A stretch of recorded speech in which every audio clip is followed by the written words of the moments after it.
자, 수열의 수렴과 발산에 대해서 한번 알아보겠습니다.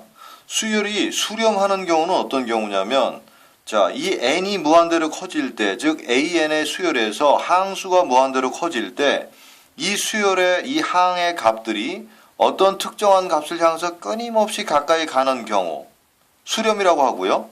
또는 어떤 특정한 값을 계속 유지하는 경우, 이 수렴이라고 합니다. 예를 들어서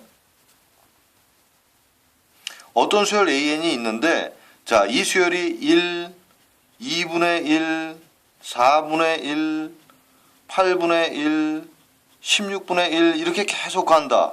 즉 n이 무한대로 갈 때, 항수가 무한히 커질 때 그 항의 값이 계속 어떤 값을 향해서 가까이 가는 경우죠. 0을 향해서 가까이 가는 경우입니다. 이 경우는. 이때 우리는 이걸 어떻게 표현하냐면 n이 무한대로 갈 때 이 일반 항이 0을 향해서 가까이 간다 하는 겁니다. 그래서 이 수열의 이것을 극한값이 또는 극한이라고 하고, 이 수열은 0에 수렴한다 이렇게 얘기를 합니다. 그러니까 이 경우가 수렴이고, 또 한 경우가 이 경우죠. 어떤 수열이 있을 때 그 값이 1, 1, 1, 1 일정한 값을 계속 유지하는 경우죠. 반복해서.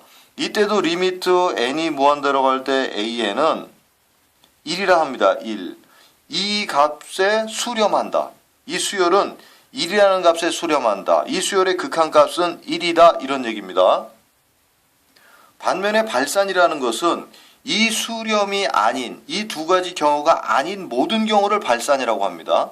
근데 그 발산을 따져보면은 계속 커져가는 경우이거나 계속 작아져가는 경우, 또는 수렴하지도 않고 계속 진동하는 경우, 이 세 가지 경우를 볼 수 있는데, 결론적으로 발산은 뭐냐면 이 세 가지는 수렴하지 않는 모든 것을 얘기하는 것입니다. 예를 들면 첫 번째, 양의 무한대로 발산한다. 어떤 수열이, 그 수열이 1, 2, 3, 4 이렇게 계속 커져간다. 그럼 얘 극한값은 없고요. 우리가 얘에 대해서 리미트 n이 무한대로 할 때 n의 값을 따져보면 무한대다. 이건 극한값이 아닙니다. 이 수열은 계속 커져가는 상태에 있다라는 상태를 표현하는 겁니다. 또 두 번째, 음의 무한대로 발산하는 경우에는 이런 경우죠. 마이너스 1, 마이너스 2, 마이너스 3, 마이너스 4 이렇게 계속 가는 경우. 이 수열의 일반 항은, 이 항들은 계속 작아져가는 상태를 유지하는 거죠. 그래서 리미트 n이 무한대로 갈 때 이 경우에 an은 마이너스 무한대라고 표현합니다. 계속 작아져가는 상태에 놓여 있다라는 얘기입니다. 극한값은 절대 아니고요. 이 경우에 극한값이 없습니다. 발산은. 극한값은 수렴인 경우에만 극한값이 존재하는 것이고요. 또 진동이 뭐가 있냐면 1, 마이너스 1, 1, 마이너스 1 이렇게 반복되는 경우입니다.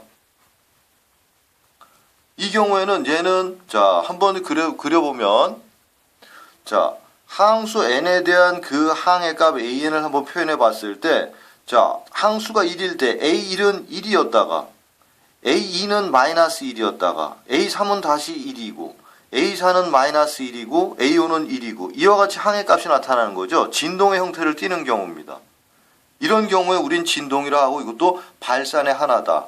그죠? 그런데 만약에, 자, 1항일 때는 이 값을 A1이 이것이고, 2항일 때는 이 값을 갖고, 3항일 때는 이 값을 갖고, 4항일 때는 이 값을 갖고, 5항일 때는 이 값을 갖는다면, 얘는 양의 값, 음의 값, 양의 값, 음의 값이 반복적으로 오면서 진동의 형태를 띠고 있지만, 얘는 특정한 값을 향해서 가까이 가는 경우입니다. 이 진폭이 점점점 줄어들면서 요 X축을 향해서, N축을 향해서 가까이 가는 경우죠.